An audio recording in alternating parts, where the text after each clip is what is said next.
Phillip Street's daughter, Jordan Powell, remembered tagging along with him on the job when she was a child and eating Oreo cookies and watching Cops on television with him. We talked morning, night, all day. I would go to work with him as a kid. Like, he took me and my friends to the movies on field trips, and we were the house where everybody was always at with me, him, and my mom. But yeah, my dad just, he was just fun and good, and he was so funny. Like, a lot of people think he was always serious because of his job, but my dad had a great personality. He was a mess, so. Captain Phillip Street routinely wore a mask, diligently washed his hands, and convinced the Walker County Sheriff's Office to buy air purifiers for its aging jail during the early months of the coronavirus pandemic. Avoiding crowds, he stopped going to church and eating at restaurants. Whenever he returned home from managing the jail, he stripped off his uniform and threw it in the washing machine, hoping to protect his beloved wife Sherry from COVID-19. Then he headed straight to the shower so he could clean off whatever might have clung to him inside the lockup. Nevertheless, the disease would find Street in November of 2020 before vaccines were available. Sherry Street believes her husband contracted COVID-19 in the jail. He succumbed to it the day after his 66th birthday, which fell on Thanksgiving that year. We talked driving back and forth every day, and one of the physicians I worked for was on the forefront of deciding what to do about COVID and helping Hamilton County, where my office is at. And he'd say, "What's Dr. Bruce got going on today? And what's going on with that? What do we need to know? What do we need to take? Let's take the vitamin C and the vitamin D for precautionary." And he would work here, come home, clean up as soon as he walked in before he even sat down, and wore a mask. He just did not want COVID, because I think at the time when he got it, the chances of people surviving once you're in a hospital was not very great. And I think when he left to go to the hospital, he probably knew he wasn't going to come home. And he did everything he could to prevent it from March till November. The AJC and Fresh Take Georgia collaborated to help illuminate how the coronavirus pandemic has impacted Georgia's jails. We asked the state's 142 county jails for information about COVID-19 testing, vaccinations, infections, hospitalizations, and deaths. More than half failed to or refused to respond. Our investigation shows thousands of jail workers and detainees across the state have been infected with COVID-19. Dozens of them have been hospitalized, and at least 33 have died with the disease. AJC journalists visited the Walker County Jail on July 14th, when the county's disease transmission rate was rising from medium to high. Persistent overcrowding has made it difficult to separate detainees in the jail. Its capacity is 233, according to the Georgia Department of Community Affairs Office of Research. This is a typical holding cell right here. So the challenge, I think what you're getting at is you could have 3 people during the height of the pandemic, right, who would be tested, but they would all be together. Like, sure. So one could be positive, one could be negative. Exactly. Yeah, so it deals with the space constraints you're dealing with. With the jail that's laid out and designed like this jail facility is, and as old as it is, yes, we are constrained on the amount of real estate that we would have. Yeah.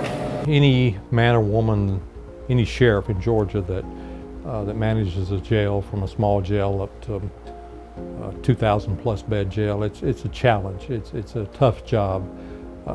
You're responsible for X number of inmates, whether it be 10 or 2,500, 3,500.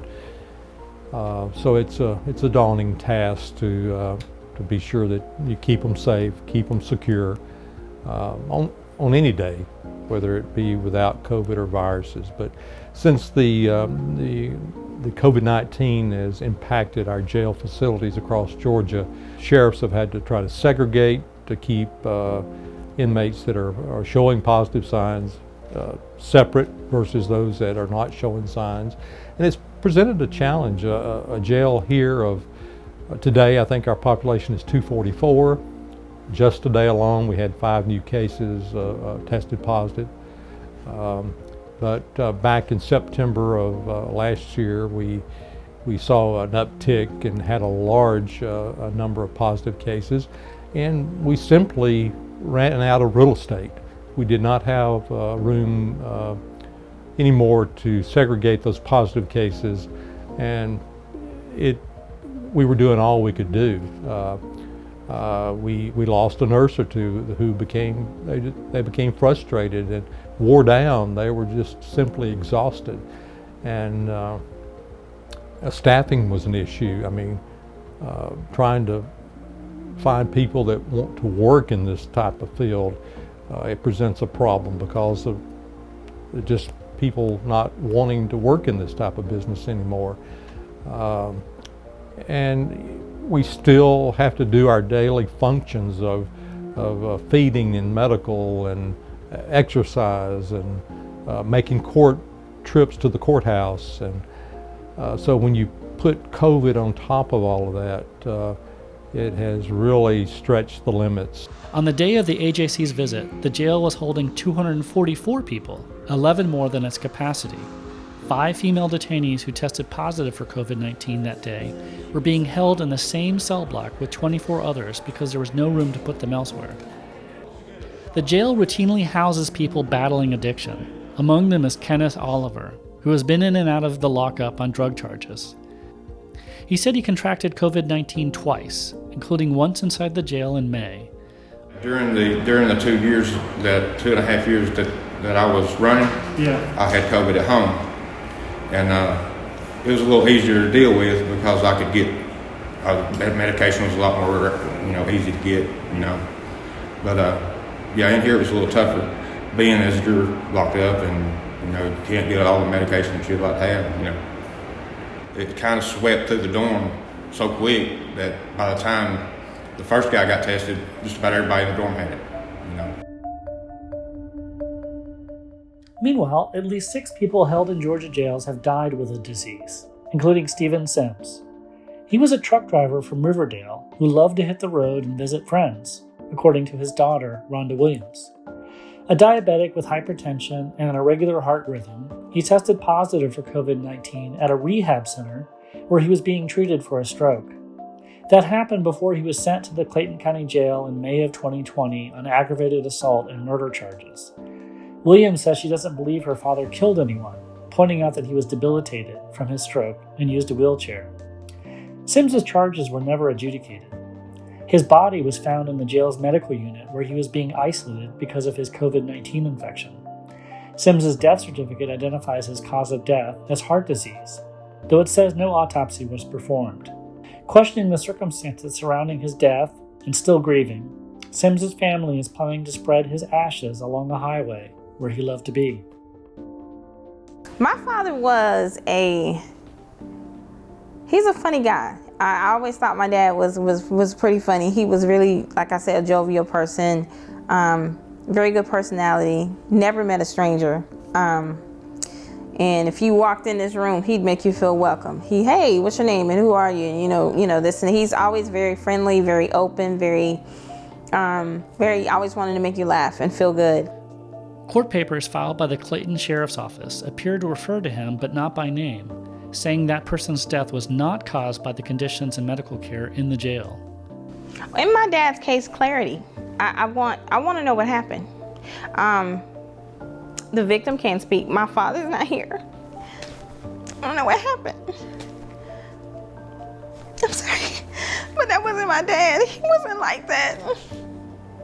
I can't believe that he would do anything to anybody else like that.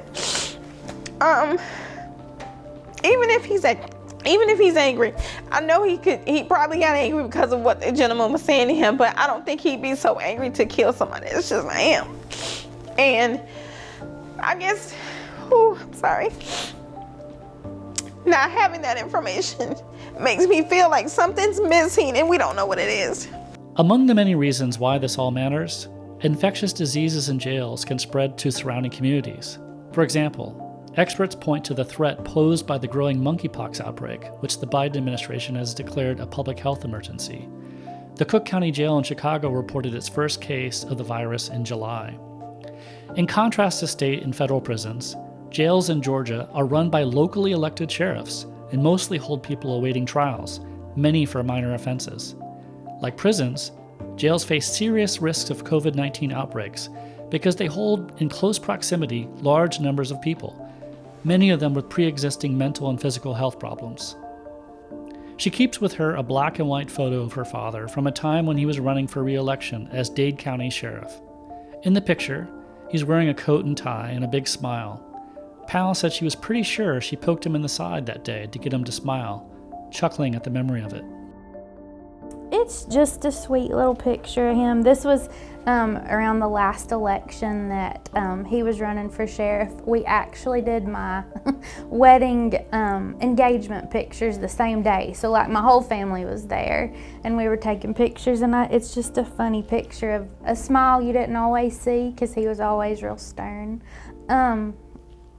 But yeah, it's a little ornament that I keep it in my car. Gosh, I miss him so much.